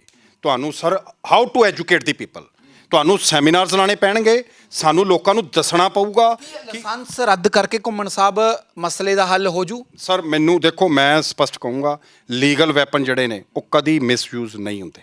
ਕੋਈ ਜ਼ਿੰਮੇਵਾਰ ਬੰਦਾ ਆਪਣਾ ਹਥਿਆਰ ਛੇਤੀ ਕਿਤਿਆਂ, ਕੋਈ ਪਿੰਡ ਦੀ ਜ਼ਮੀਨੀ ਲੜਾਈ ਹੈ ਉੱਥੇ ਵਰਤ ਜਾਵੇ, ਗੱਲ ਅਲੱਗ ਹੈ, ਪਰ ਮੈਨੂੰ ਨਹੀਂ ਲੱਗਦਾ ਸਰ 90% ਮਿਸਯੂਜ਼ ਨਹੀਂ ਹੋਏਗਾ। ਤੁਹਾਡੇ ਰਾਹੀਂ ਇੱਕ ਸੁਜੈਸ਼ਨ ਦੇਣ ਲੱਗਿਆ, ਉਹ ਇਹ ਹੈ ਕਿ ਸਾਨੂੰ ਬੈਟਰ ਕੀ ਚਾਹੀਦਾ ਹੈ।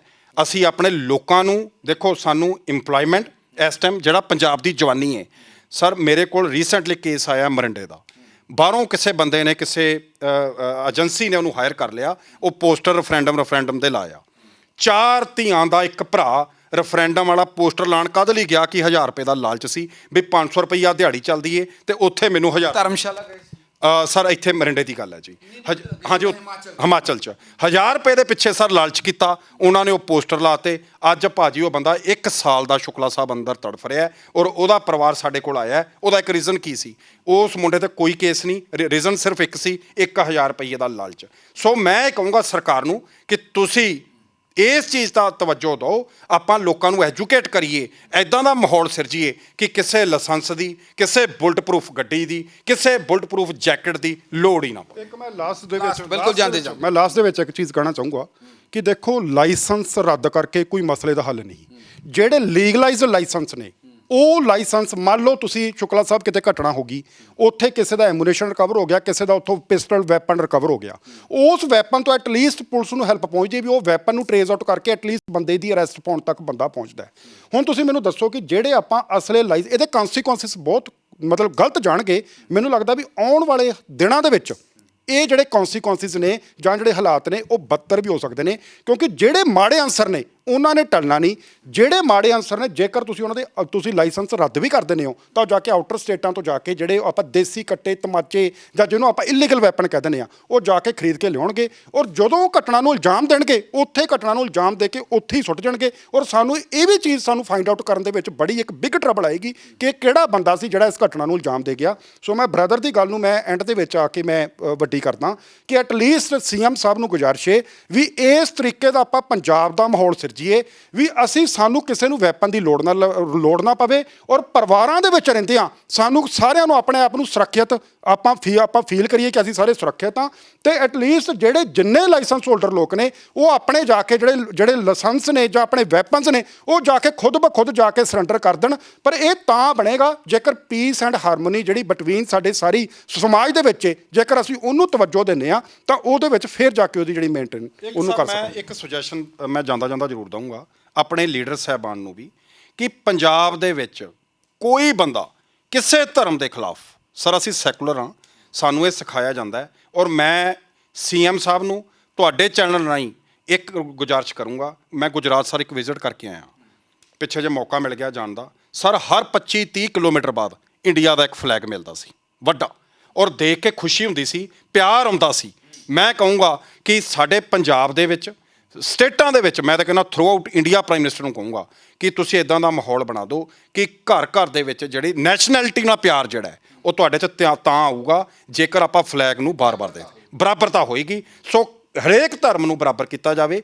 ਜਿਹੜੇ ਗਰਮ ਭਾਸ਼ਣ ਹੀਟਰੇਟ ਸਪੀਚ ਦਿੰਦਾ ਹੈ ਉਹ ਭਾਵੇਂ ਕੋਈ ਸਿੱਖ ਲੀਡਰ ਹੈ, ਭਾਵੇਂ ਕੋਈ ਹਿੰਦੂ ਹੈ, ਭਾਵੇਂ ਕੋਈ ਮੁਸਲਮਾਨ ਹੈ, ਸਖਤ ਤੋਂ ਸਖਤ ਕਾਰਵਾਈ ਕੀਤੀ ਜਾਵੇ। ਜਾਂਦਾ ਮੈਂ ਕਹਿ ਦਿੰਦਾ ਕਿ ਬ੍ਰਦਰ ਨੇ ਬੜੀ ਵੱਡੀ ਗੱਲ ਕੀਤੀ ਹੈ ਕਿ ਫਸਟ ਸਾਨੂੰ ਜਿਹੜਾ ਇੰਡੀਅਨ ਫਲੈਗ ਹੈ ਤੇ ਸੈਕੰਡ ਜਿਹੜਾ ਵੀ ਹੈ ਮੰਨ ਲਓ ਭਾਵੇਂ ਅਸੀਂ ਸਿੱਖ ਧਰਮ ਨੂੰ ਬਿਲੋਂਗ ਕਰਦੇ ਹਾਂ ਉਹਦੇ 'ਚ ਪ੍ਰੋਵੀਜ਼ਨ ਆਰਟੀਕਲ 25 ਦਾ ਹੈਗਾ right to freedom to your religion. So ਉਹਦੇ 'ਚ ਵੀ ਪ੍ਰੋਵੀਜ਼ਨਸ ਪਾਈ ਨੇ ਜੇ ਕਿਸੇ ਨੇ ਘਰ ਦੇ ਵਿੱਚ ਕੋਈ ਆਪਣਾ ਕੇਸਰੀ ਲੈਣਾ ਹੈ ਜਾਂ ਦੂਸਰਾ ਫਲੈਗ ਆਪਣਾ ਧਰਮ ਦਾ ਲੈਣਾ ਹੈ ਉਹਨੂੰ ਪੂਰੀ ਖੋਲ੍ਹੇ। ਹਾਂ ਅਸੀਂ ਇਸ ਗੱਲ ਦੀ ਮੈਂ ਬ੍ਰਦਰ ਦੀ ਤਾਇਦ ਕਰਦਾ ਕਿ ਜਿਹੜਾ ਸਾਡਾ ਫਸਟ ਹੈ ਉਹ ਸਾਡੀ ਨੈਸ਼ਨੈਲਿਟੀ ਸਾਡਾ ਇੰਡੀਅਨ ਫਲੈਗ ਹੈ। ਬਹੁਤ ਮਿਹਰਬਾਨੀ। ਸੋ ਵੱਡਾ ਸਵਾਲ ਘੁੰਮਣ ਬ੍ਰਦਰਜ਼ ਨੇ ਐਡਵੋਕੇਟ ਨੇ Punjab and Haryana high court ਦੇ ਕੀ ਜੇ ਗੱਲ ਕੀਤੀ ਜਾਵੇ ਤਾਂ ਲਾਇਸੈਂਸੀ ਹਥਿਆਰ ਜਿਹੜੇ ਨੇ ਉਹਨਾਂ ਦੇ ਜਿਹੜੇ ਲਾਇਸੈਂਸ ਨੇ ਉਹ ਰੱਦ ਕਰਕੇ ਮਸਲਾ ਹੱਲ ਹੋ ਜਾਊਗਾ। ਲਗਾਤਾਰ ਪੰਜਾਬ ਦੀ ਵਿਗੜੀ ਕਾਨੂੰਨ ਵਿਵਸਥਾ ਨੂੰ ਇਸ ਚੀਜ਼ ਦੇ ਨਾਲ ਠੱਲ ਪਾਈ ਜਾ ਸਕਦੀ ਹੈ ਕਿ ਪਿਛਲੇ ਦਿਨਾਂ ਦੇ ਵਿੱਚ ਜਿੰਨੀਆਂ ਵੀ ਵਾਰਦਾਤਾਂ ਹੋਈਆਂ ਨੇ ਉਹ ਅਸਲਾ ਲਾਇਸੈਂਸ ਨਾਲ ਹੋਈਆਂ ਨੇ। ਬਹੁਤ ਸਾਰੇ ਸਵਾਲ ਨੇ ਤੇ ਵੱਡਾ ਸਵਾਲ ਇਹ ਵੀ ਖੜਾ ਹੋ ਜਾਂਦਾ ਹੈ ਕਿ ਜਿਸ ਤਰ੍ਹਾਂ ਪਹਿਲਾਂ ਸਿਕਿਉਰਿਟੀ ਵਿਡਰਾ ਹੋਈ ਸੀ ਇਸੇ ਤਰ੍ਹਾਂ ਬਲਕ ਦੇ ਵਿੱਚ ਲਾਇਸੈਂਸ ਹੀ ਨਾ ਬਣਾਉਣੇ ਪੈ ਜਾਣ। ਫਿਰ ਲੋੜ ਹੈ ਕਿਉਂਕਿ ਜਦੋਂ ਲਾਇਸੈਂਸ ਰੱਦ ਹੁੰਦੇ ਨੇ ਤਾਂ ਬਣਾਉਣ ਵਾਲਿਆਂ ਤੇ ਕੀ ਕੋਈ ਕ੍ਰਾਈਟੇਰੀਆ ਸੈੱਟ ਹੋਊਗਾ, ਕੀ ਜ਼ਿੰਮੇਵਾਰੀ ਸੈੱਟ ਹੋਊਗੀ, ਬਹੁਤ ਸਾਰੇ ਸਵਾਲ ਖੜੇ ਹੁੰਦੇ ਨੇ। ਪਰ ਲੋੜ ਹੈ ਭਾਈਚਾਰਾ ਬਣਾਉਣ ਦੀ ਤਾਂ ਕਿ ਪੰਜਾਬ ਦੇ ਵਿੱਚ ਅਮਨੋ ਅਮਾਨ ਰਹੇ, ਪੰਜਾਬ ਦੇ ਵਿੱਚ ਭਾਈਚਾਰਾ ਬਰਕਰਾਰ ਰਹੇ, ਕਿਉਂਕਿ ਪੰਜਾਬ ਹਮੇਸ਼ਾ ਭਾਈਵਾਰਤਾ ਸਾਂਝੀ ਭਾਈਵਾਰਤਾ ਦਾ ਸੁਨੇਹਾ ਦਿੰਦਾ ਹੈ। 5 ਦਰਿਆਵਾਂ ਦੀ ਇਹ ਧਰਤੀ ਹੈ ਜਿੱਥੇ ਹਮੇਸ਼ਾ ਹੀ ਜੇ ਗੱਲ ਕੀਤੀ ਜਾਵੇ ਤਾਂ ਆਪਸ ਦੇ ਵਿੱਚ ਰਲ ਮਿਲ ਕੇ ਬੈਠ ਕੇ ਸੰਗਤ ਪੰਗਤ ਦਾ ਸੁਨੇਹਾ ਹੁੰਦਾ। ਪਰ ਲੋੜ ਹੈ ਮੇਰੇ ਰੰਗਲੇ ਪੰਜਾਬ ਨੂੰ ਮੁੜ ਰੰਗਲਾ ਬਣਾਉਣ ਦੀ। ਕੈਮਰਾਮੈਨ ਰੋਸ਼ਨ ਦੇ ਨਾਲ ਗਗਨ ਸ਼ੁਕਲਾ, ਡੇਲੀ ਪੋਸਟ ਪੰਜਾਬੀ।